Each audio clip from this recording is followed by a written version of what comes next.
address the Assembly.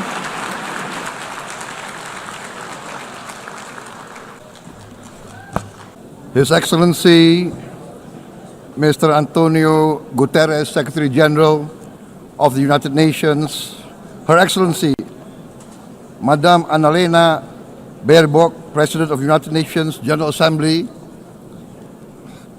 His Excellency, Mr. Moses Abelian, Under-Secretary General for General Assembly and Management, Excellencies, Heads of States, Heads of Governments, distinguished delegates, ladies and gentlemen. It is indeed a great honor for me to stand in this august General Assembly Hall among leaders and representatives who represent almost all of humanity. We differ in race, religion, and nationality, yet we gather together today as one human family. We are here first and foremost as fellow human beings, each created equal, endowed with unalienable rights to life, liberty, and the pursuit of happiness. The words of the United Nations Declaration of Independence have inspired democratic movements across continents, including the French Revolution, the Russian Revolution, the Mexican Revolution, the Chinese Revolution, and Indonesia's own struggle and journey to freedom. It also gave birth to the Universal Declaration of Human Rights, adopted by the United Nations in 1948. All men are created equal was the creed that opened the way to unprecedented global prosperity and dignity. And yet, in our own era of scientific and technological triumphs, an era capable of ending hunger, poverty, and environmental ruin, we also continue to face today grave dangers, challenges, and uncertainties. Human folly, fueled by fear, racism, hatred, oppression, and apartheid, threatens our common future. My country knows this pain. For centuries, Indonesians lived under colonial domination, oppression, and slavery. We were treated less than dogs in our own homeland. We Indonesians know what it means to be denied justice and what it means to live in apartheid, to live in poverty, and to be denied equal opportunity. We also knew what solidarity can do in our struggle for independence, in our fight to overcome hunger, disease, and poverty. The United Nations stood with Indonesia and gave us vital assistance. Decisions made here based on human solidarity by the Security Council and this Assembly gave Indonesia independence, international legitimacy, opened doors, and supported our early development through the efforts of the United Nations Children Fund, the United Nations Food and Agriculture Organization, the FAO, the World Health Organization, and many, many other United Nations institutions. And because of that, Indonesia today stands on the cusp of shared prosperity and greater equality and dignity. Madam President, Excellencies, our world today is driven by conflict, injustice, and deepening uncertainty. Every day we witness suffering, genocide, and blatant disregard for international law and human decency. In the face of these challenges, we must not give up. As the United Nations Secretary General said, we cannot give up. We cannot surrender our hopes or our ideals. We must draw closer, not drift apart. Together we must strive to achieve our hopes, our dreams. The United Nations was born from the ashes of the Second World War that claimed scores of millions of lives. It was created to secure peace, security, justice, and freedom for all. We remain committed to internationalism, to multilateralism, and to every effort that strengthens this great institution. Today, Indonesia is nearer than ever before to meeting the sustainable development goals of ending extreme poverty and hunger. Because years ago, this very chamber chose to listen and uphold social and economic justice. We will never forget. And today, we must never be silent while Palestinians are denied that same justice and legitimacy in this very hall. Excellencies, Thucydides warned, the strong do what they can, the weak suffer what they must. We must reject this doctrine. The United Nations exist to reject this doctrine. We must stand for all, the strong and the weak. Might cannot be right. Right must be right. Indonesia today is one of the largest contributors to United Peacekeeping Forces. We believe in the United Nations. We will continue to serve where peace needs guardians, not with just words, but with boots on the ground. If and when the United Nations Security Council and this great assembly decide Indonesia is prepared to deploy 20,000 or even more of our sons and daughters to help secure peace in Gaza or elsewhere, in Ukraine, in Sudan, in Libya, everywhere when the peace needs to be enforced, peace needs to be guarded, we are ready. We will take our share of the burden, not only with our sons and daughters, we are also willing to contribute financially to support the great mission to achieve peace by the United Nations. Madam President, Excellencies, I propose to this Assembly a message of hope and optimism, grounded in action and execution. Today, we heard the speech of Madam President, the President of the United Nations General Assembly.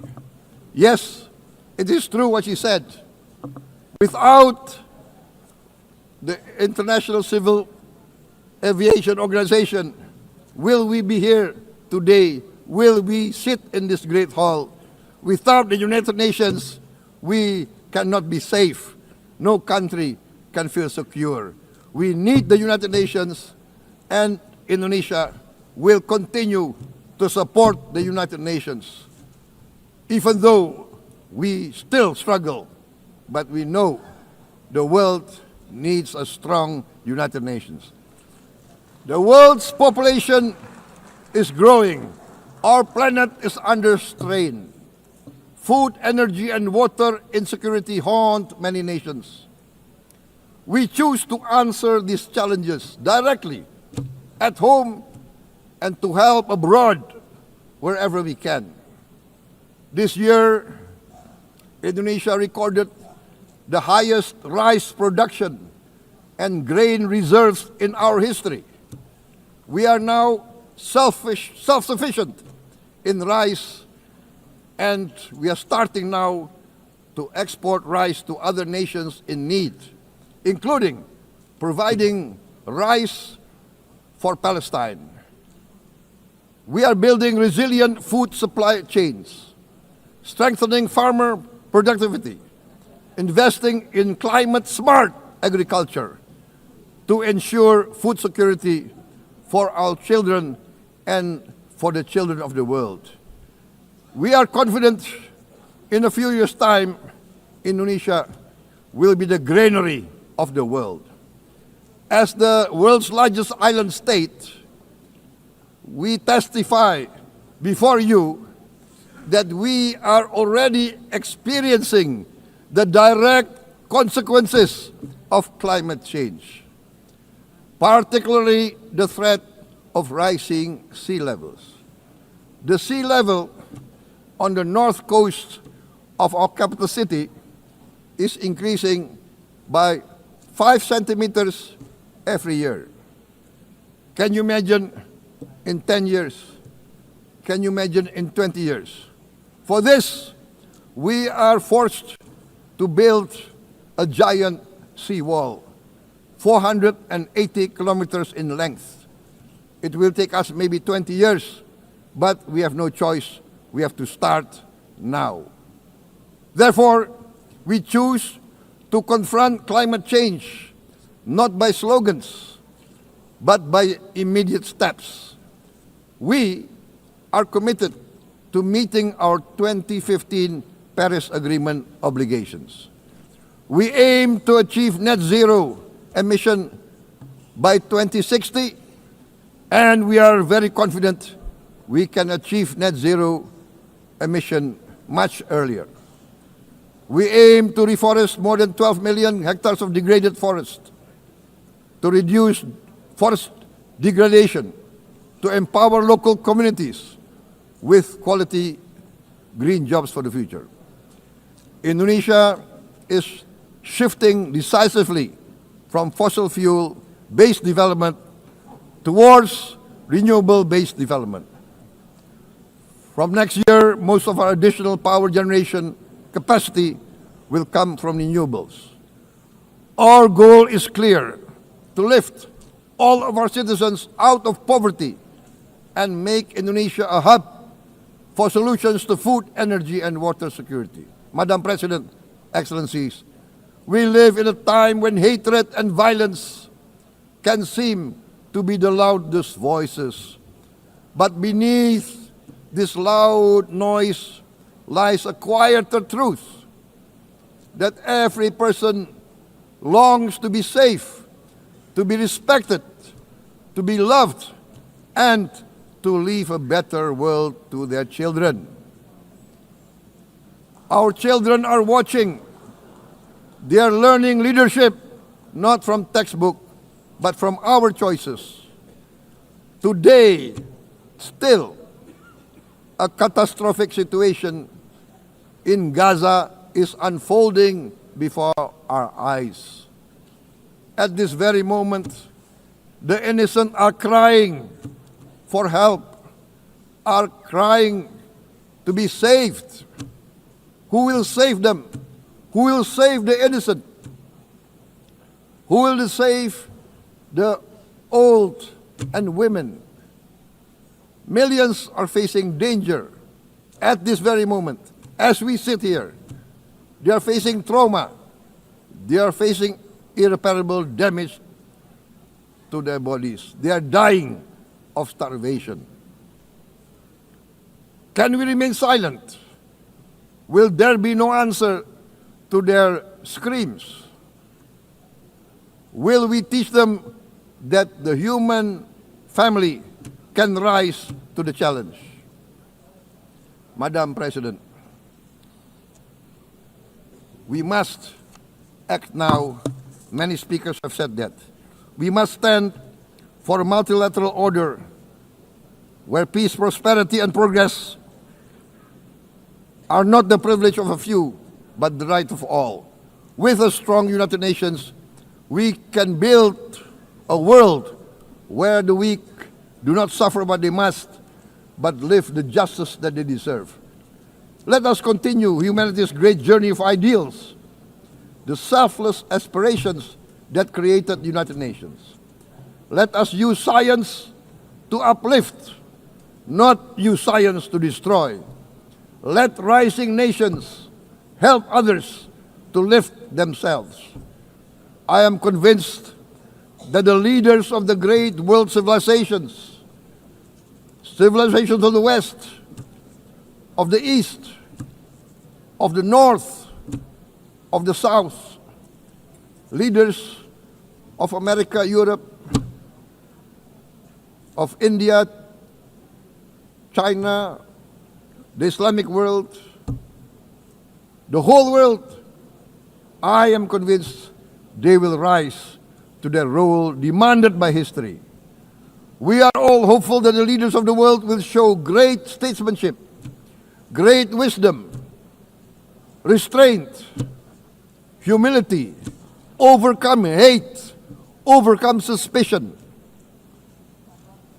Madam President, distinguished delegates, we are greatly heartened by the events of the last few days, where significant leading countries of the world have chosen to side with history, to choose the right side of history, the path of the moral high ground, the path of rectitude, the path of justice, the path of humanity, to shun hatred, to overcome suspicion, and to avoid the use of violence.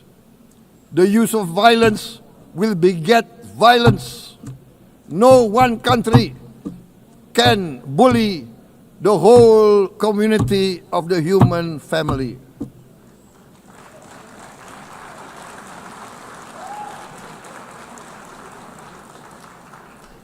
We may be weak individually, but the sense of oppression, the sense of injustice has proven in the history of mankind that this sense of injustice, this sense of oppression will unite into a strong force that will overcome this oppression, that will overcome this injustice. To close, I would like to reiterate again Indonesia's complete support for the two-state solution in Palestine. We must have an independent Palestine, but we must also recognize, we must also respect, and we must also guarantee the safety and security of Israel. Only then we can have real peace, and no longer hate and no longer suspicion. The only solution is this two-state solution. Two descendants of Abraham must live in reconciliation, peace, and harmony. Arabs, Jews, Muslims, Christians, Hindus, Buddhists, all religions, we must live as one human family. Indonesia is committed to being part of making this vision a reality. Is this a dream? Maybe, but this is the beautiful dream that we must work together towards. Let us work towards this noble goal. Let us continue humanity's journey of hope, a journey started by our forefathers, a journey that we must complete. Thank you. Wassalamualaikum warahmatullahi wabarakatuh.